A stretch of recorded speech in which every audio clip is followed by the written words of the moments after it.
ദൈവനാമം മഹത്വപ്പെടുമാറാകട്ടെ. ഇന്ന് എന്നെ ശ്രവിക്കുന്ന എൻ്റെ എല്ലാ പ്രിയപ്പെട്ടവർക്കും നമ്മെ ചേർത്ത് കൊള്ളുവാനായി വേഗം വരുന്ന കർത്താവായ യേശു ക്രിസ്തുവിൻ്റെ നാമത്തിൽ സ്നേഹവന്ദനം. കഴിഞ്ഞ ദിവസങ്ങളിലെല്ലാം നാം അപ്പോസ്തലനായ പൗലോസിനെക്കുറിച്ചും ശീലാസിനെക്കുറിച്ചും പഠിക്കുകയായിരുന്നല്ലോ.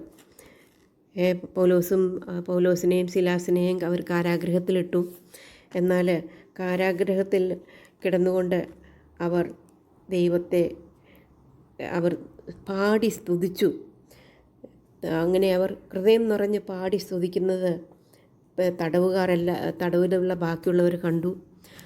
ഉടനെ അവിടെ ഒരു ഭൂകമ്പം ഉണ്ടാകുവാനായിട്ടും വാതിലുകളൊക്കെ തുറക്കുകയും ചങ്ങലകൾ അഴിഞ്ഞു പോവുകയും ചെയ്തു. കാരാഗ്രഹപ്രാണി ഭയന്നു.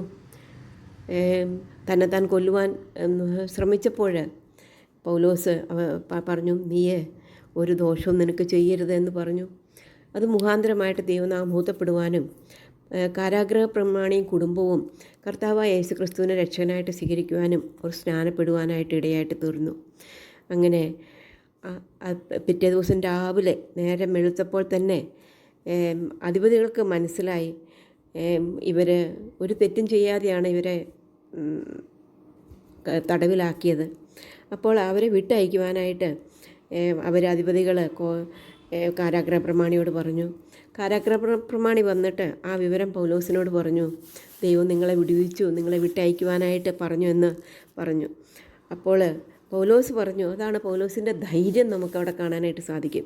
പൗലോസ് പറഞ്ഞു, റോമാ പൗരന്മാരായ ഞങ്ങളെ വിസ്താരം കൂടാതെ നിങ്ങൾ അടിക്കുകയും കാരാഗ്രഹത്തിലാക്കുകയും ഒക്കെ ചെയ്തു. ഇപ്പോൾ രഹസ്യമായിട്ട് എന്തിനാണ് ഞങ്ങളെ പുറത്താക്കുന്നത്? ചെയ്യുന്ന കാര്യങ്ങളെല്ലാം മാനുഷികമായിട്ട് നോക്കുമ്പോൾ ശരിയായിട്ടുള്ള രീതിയിൽ ചെയ്യണം. അതിനുള്ള റൈറ്റുണ്ട് പൗലോസിന്. അവരെ അടുപ്പിച്ചു എന്നുള്ളത് ശരിയാണ്, ദൈവത്തിന് വേണ്ടി അടി കൊണ്ടു എന്നുള്ളത് ശരിയാണ്. എന്നാലും ധൈര്യത്തോടു കൂടി അത് പറയുന്നു. അവന് ഭയമൊന്നും ഉണ്ടായില്ല. കാരണം അവൻ തെറ്റ് ചെയ്തിട്ടില്ല, കർത്താവിനെക്കുറിച്ച് പറയുക മാത്രമേ ചെയ്തിട്ടുള്ളൂ.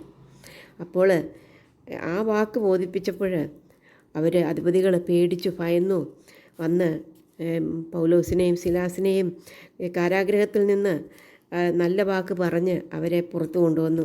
എന്നിട്ട് അവരോട് പറഞ്ഞു, നിങ്ങൾ പട്ടണം വിട്ട് പോകണമെന്ന് അപേക്ഷിച്ചു. അവർ അതിനെ എതിർക്കുന്നതായിട്ട് നമുക്ക് കാണാനായിട്ട് സാധിക്കത്തില്ല.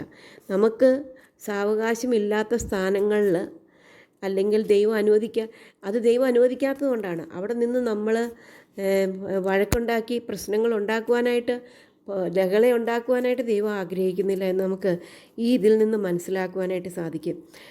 അധിപതികൾ പറഞ്ഞു, നിങ്ങളിനി ഈ പട്ടണത്തിൽ സുവിശേഷം പറയേണ്ട ആവശ്യമില്ല എന്ന് പറഞ്ഞപ്പോൾ അവരെന്ത് ചെയ്തു? അവിടെ ചെന്ന് ലുദിയ ആ ഭവനത്തിലുണ്ടായിരുന്നു. ലുദിയയുടെ വീട്ടിൽ ചെന്ന് അവളോട് വിവരങ്ങൾ പറഞ്ഞു, അവളെ ആശ്വസിപ്പിച്ചു, സന്തോഷിച്ചു.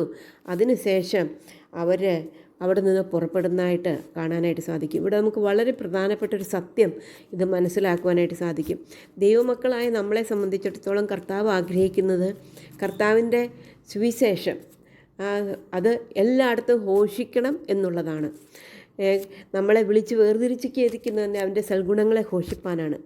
അങ്ങനെ സൽഗുണങ്ങളെ ഘോഷിക്കുമ്പോൾ നമ്മൾക്ക് തടസ്സങ്ങളുണ്ടായാൽ, ഒരു പട്ടണത്തിൽ നമുക്ക് പ്രയാസമുണ്ടായാൽ, അല്ലെങ്കിൽ ഒരു ഭവനത്തിൽ നമുക്കൊരു പ്രയാസമുണ്ടായാൽ, പിന്നെ ആ ഭവനത്തിലേക്ക് വീണ്ടും കയറി ചെന്ന് നമ്മൾ വഴക്കുണ്ടാക്കുക, അല്ലെങ്കിൽ വീണ്ടും നമ്മളുടെ കർത്താവിനെക്കുറിച്ച് പറയുക എന്നുള്ളതല്ല.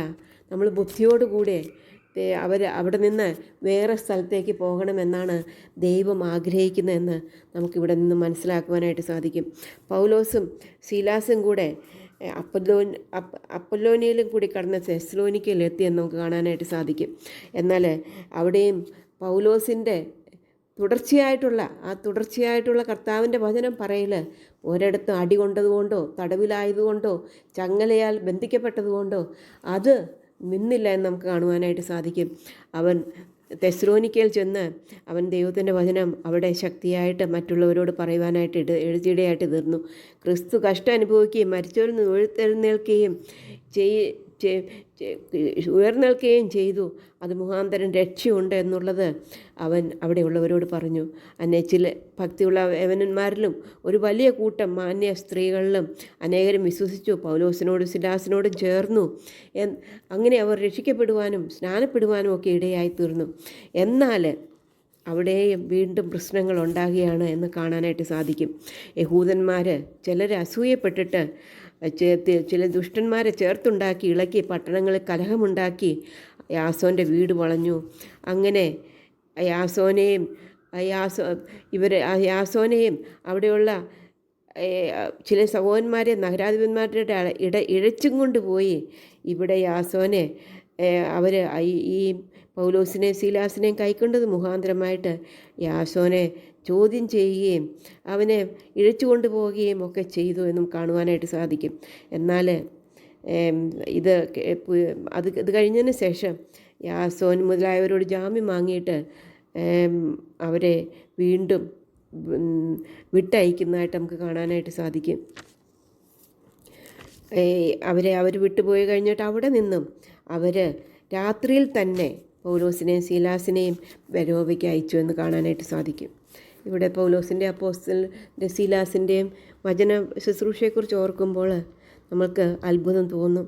ഒരിടത്ത് നിന്ന് സാവകാശം കിട്ടാതെ വന്നപ്പോൾ അവിടെ നിൽക്കുന്നതിന് പകരമായിട്ട് അവിടെയും ഭയന്നുകൊണ്ടല്ല, ഈ മനുഷ്യരെ ഭയന്നുകൊണ്ടല്ല, പക്ഷേ ദൈവത്തിൻ്റെ വചനം മറ്റുള്ളവരോട് പറയണം എന്നുള്ളത് കൊണ്ട് അവർ ഒരു പട്ടണത്തിൽ നിന്ന് മറ്റേ പട്ടണത്തിലേക്ക് പോകുവാനും അവിടെയും കർത്താവിനെക്കുറിച്ച് പറയുവാനും പുതിയ ചിലർ കർത്താവിനെ രക്ഷകനായിട്ട് സ്വീകരിപ്പാനും ഇടയായിട്ട് തീർന്നെന്ന് നമുക്ക് കാണുവാനായിട്ട് സാധിക്കും. അത് കഴിഞ്ഞതിന് ശേഷം ഇവർ ബെരോവയിലെത്തി. അവിടെ അവർ യഹൂദന്മാരുടെ പള്ളിയിൽ പോയി അവിടെയും കർത്താവായ യേശു ക്രിസ്തുവിനെക്കുറിച്ച് അവർ പറയുന്നതായിട്ട് കാണാനായിട്ട് സാധിക്കും. എന്നാൽ ബെരോവയിലുള്ള മനുഷ്യർ മറ്റുള്ള മനുഷ്യരിൽ നിന്ന് വളരെ വ്യത്യസ്തരായിരുന്നു. അവർ സുവിശേഷം കേട്ടു എന്ന് മാത്രമല്ല, അവർ വചനം പൂർണ്ണ ജാഗ്രതയോടെ കൈക്കൊണ്ടല്ലാതെ അതങ്ങനെ തന്നെയോ എന്ന് ദിനം പ്രതി തിരുവെഴുത്തുകളെ പരിശോധിച്ചു പോന്നു. നാമും ചെയ്യേണ്ട ഒരു കാര്യമാണ്. നാം പ്രസംഗമൊക്കെ കേൾക്കുമ്പോൾ ആ പ്രസംഗം കേൾക്കുന്നത് അത് മുഴുവനായിട്ട് സത്യമാണോ, ദുരുപദേശങ്ങൾ അതിൽ വല്ലതും ഉണ്ടോ, നമ്മൾ കേൾക്കുന്ന കാര്യങ്ങൾ അത് ദൈവത്തിൻ്റെ വചനത്തിൽ നിന്നുള്ളതാണോ എന്നുള്ളത് പരിശോധിക്കേണ്ടത് ആവശ്യമാണ്. ഇവിടെ ഈ ബെരോവയിലുള്ളവർ അവർക്ക് തിരുവെഴുത്തുകളെ അറിയാം. അവർ യഹൂദന്മാരാണ്, യഹൂദന്മാരുടെ പള്ളിയിൽ ചെന്നാണ് പ്രസംഗിച്ചത്, യഹൂദന്മാർ രക്ഷിക്കപ്പെട്ടവരാണ്. എന്നാൽ ഈ തിരുവെഴുത്തുകളിൽ, ഈ സത്യവേദ പുസ്തകത്തിൽ ഈ പൗലോസും സീലാസും പറയുന്ന കാര്യങ്ങൾ അതുപോലെ ഉണ്ടോ, പഴയ നിയമത്തിൽ നിന്ന് പറയുന്ന കാര്യങ്ങളെല്ലാം അതുപോലെ ഉണ്ടോ, യേശുക്രിസ്തുവിനെക്കുറിച്ച് പറഞ്ഞിട്ടുള്ള കാര്യങ്ങൾ അതുപോലെ ഉണ്ടോ, ഇതെല്ലാം അവർ തിരുവെഴുത്തുകളെ പരിശോധിച്ചു പോന്നു. അതുകൊണ്ട് അവരെക്കുറിച്ച് പറയുന്നത് അവർ ഉത്തമന്മാർ എന്നുള്ളതാണ്. നാമും ഇതിൽ നമുക്ക് വളരെ പ്രധാനപ്പെട്ടൊരു പാഠം പഠിക്കേണ്ടതായിട്ടുണ്ട്. നാമും നമ്മുടെ ജീവിതത്തിൽ കേൾക്കുന്ന പ്രസംഗങ്ങളും മറ്റുള്ള കാര്യങ്ങളും അതുപോലെ വിശ്വസിച്ച് നമ്മൾ അതുപോലെ വിശ്വസിച്ച് അതുപോലെ നമ്മൾ പറയുകയല്ല വേണ്ടത്. ഈ ദൈവത്തിൻ്റെ വചനം നമ്മൾ കേൾക്കുമ്പോൾ ഇത് നമ്മുടെ വേദപുസ്തകത്തിൽ ഇതുണ്ടോ, ഇതങ്ങനെ തന്നെയാണോ, ഇതിൽ ദുരുപദേശമുണ്ടോ എന്നുള്ളത് നാമും ഈ തിരുവെഴുത്തുകളെ പരിശോധിക്കേണ്ടത് ആവശ്യമാണ്. നമുക്കറിയാം ദൈവത്തിൻ്റെ വചനം പറയുന്നുണ്ട്, ഈ തിരുവെഴുത്തുകൾ ഒരിക്കലും, ദൈവത്തിൻ്റെ വചനം ഒരിക്കലും അതെന്നും മാറാത്ത ദൈവവചനമാണ്, അത് എന്നും നിലനിൽക്കുന്ന ദൈവവചനമാണ്, അതിന് ഒരിക്കലും മാറ്റമില്ലാത്ത തിരുവചനമാണ്. അതുകൊണ്ട് മാറ്റമില്ലാത്ത തിരുവചനമായതുകൊണ്ട് നമ്മൾ ഒരു കാര്യം മനസ്സിലാക്കണം. അത് നമ്മൾ ആ തിരുവെഴുത്തുകൾ അതുപോലെ തന്നെയാണോ നാം മനസ്സിലാക്കുന്നത്, നാം പ്രസംഗിക്കുന്നത് എന്നുള്ളത് നമ്മൾ ശ്രദ്ധിക്കേണ്ടത് ആവശ്യമുണ്ട്. ആകാശം ഭൂമി ഒഴിഞ്ഞു പോകും, എൻ്റെ വചനങ്ങളോ ഒഴിഞ്ഞു പോകുകയില്ല എന്നാണ് മത്തായി സുവിശേഷം 24:35 വാക്യത്തിൽ നമുക്ക് കാണാനായിട്ട് സാധിക്കുന്നത്. അതുകൊണ്ട് മാത്രമല്ല ഈ വചനത്തിലൂടെ ആരെങ്കിലും കൂട്ടിയാലും കുറച്ചാലും ദൈവം അവനെ ശിക്ഷിക്കുമെന്ന് ദൈവത്തിൻ്റെ വചനം പറയുന്നുണ്ട്. അതുകൊണ്ട് പ്രിയ സഹോദരിമാരെ, നമ്മുടെ ജീവിതത്തിലും നാം ദൈവത്തിൻ്റെ വചനം കേൾക്കുകയും നമ്മൾ കേൾക്കുമ്പോൾ അതങ്ങനെ തന്നെയോ എന്ന് പരിശോധിക്കേണ്ടത് ആവശ്യമാണ്. അവരെക്കുറിച്ച് തിരുവെഴുത്ത് പറയുന്നത് അവർ ഉത്തമന്മാരായിരുന്നു എന്നുള്ളതാണ്. അവിടെ അനേകരും വിശ്വസിച്ചു. അങ്ങനെ അനേകർ വിശ്വസിച്ചു, അവർ രക്ഷിക്കപ്പെട്ടു, സ്നാനപ്പെട്ടു. അപ്പോൾ അവിടെ വീണ്ടും പ്രശ്നങ്ങൾ ഉണ്ടാകുകയാണ്. ദൈവത്തിൻ്റെ മക്കൾക്ക് പ്രശ്നങ്ങളില്ല എന്ന് ദൈവം ഒരിക്കലും പറഞ്ഞിട്ടില്ല. വീണ്ടും പൗലോസിന് പ്രശ്നമുണ്ടായി. അവിടെ ഇങ്ങനെ ആൾക്കാർ കർത്താവിനെ അറിയുന്നെന്ന് മനസ്സിലാക്കിയപ്പോൾ തെസ്സലോനിക്കയിലുള്ള വിശ്വാസികൾ അറിഞ്ഞു. അവിടെയും വന്ന് പുരുഷാരത്ത് ഇളക്കി അവിടെ എന്ത് ചെയ്ത് പൗലോസിനെ സഹോദരന്മാർ ഉടനെ പൗലോസിനെ അവിടെ നിന്ന് മാറ്റി. ശീലാസും തിമത്യോസും അവിടെ തന്നെ പാർത്തു. അത് കഴിഞ്ഞതിന് ശേഷം അവനെ പൗലോസിനോടുകൂടെ അവൻ അതന്നെയോളം കൊണ്ടുപോയി ശീലാസും തിമത്യോസും കഴിയുന്ന വേഗത്തിൽ തൻ്റെ അടുക്കൽ വരണം എന്നുള്ള കൽപ്പന വാങ്ങി അവർ അദോനിയയിലേക്ക് വേഗം പറഞ്ഞു വിടുന്നതായിട്ട് കാണുന്നുണ്ട്. ദൈവത്തെ അനുസരിക്കുന്നതുകൊണ്ടും ദൈവം പറഞ്ഞതുപോലെ അതുപോലെ ചെയ്യുന്നതുകൊണ്ടും നമ്മുടെ ജീവിതത്തിൽ പ്രശ്നങ്ങളുണ്ടാകുകയില്ല, കഷ്ടത ഉണ്ടാകുകയില്ല, ദുഃഖമുണ്ടാകുകയില്ല എന്ന് നമ്മൾ വിചാരിക്കുന്നുണ്ടെങ്കിൽ അത് ദൈവത്തിൻ്റെ വചനത്തിലുള്ളതല്ല. ഇവിടെ നമുക്ക് പൗലോസിൻ്റെ ജീവിതത്തിൻ്റെ ഒരു കുറച്ച് ദിവസങ്ങളിലുള്ള കാര്യങ്ങൾ നമുക്ക് മനസ്സിലാക്കുവാനായിട്ട് സാധിക്കും. കർത്താവിൻ്റെ വചനവുമായിട്ട് പോകുന്നിടത്തേക്ക് അവൻ ചെന്നിടത്തെല്ലാം അവൻ അടികൊള്ളുകയും ഉപദ്രവം കൊള്ളുകയും അവരെ സ്വീകരിക്കുകയല്ല തിരസ്കരിക്കുകയാണ് ചെയ്യുന്നതെന്നുള്ളത് നമുക്ക് മനസ്സിലാക്കുവാനായിട്ട് സാധിക്കും. അങ്ങനെ നമ്മുടെ ജീവിതത്തിൽ കഷ്ടത ഉണ്ടാകുമ്പോൾ, ദുഃഖങ്ങളുണ്ടാകുമ്പോൾ നാം കർത്താവിനോട് അടുത്ത് നിൽക്കുക. അത് ദൈവത്തിൻ്റെ മക്കൾക്ക് കഷ്ടത ഉണ്ട് എന്നുള്ളത് മനസ്സിലാക്കിക്കൊണ്ട് പ്രത്യാശയോടുകൂടി ജീവിപ്പാൻ കർത്താവ് നമ്മളെ സഹായിക്കട്ടെ. കേൾക്കുന്ന വചനം അതങ്ങനെ തന്നെയോ എന്നുള്ളത് പരിശോധിക്കുവാനായിട്ട് ദൈവത്തിൻ്റെ ആത്മാവ് നമ്മളെ സഹായിക്കട്ടെ. അല്ലെങ്കിൽ നമ്മൾ ദുരുപദേശം പ്രസംഗിക്കുന്നവരും വിശ്വസിക്കുന്നവരുമായിട്ട് തീരും. ബെരോബയിലുള്ളവരെക്കുറിച്ച് പറയുന്ന പോലെ നമ്മളെക്കുറിച്ചും ഉത്തമന്മാർ എന്ന് പറയുവാനായിട്ട് ദൈവം നമ്മളെ സഹായിക്കട്ടെ.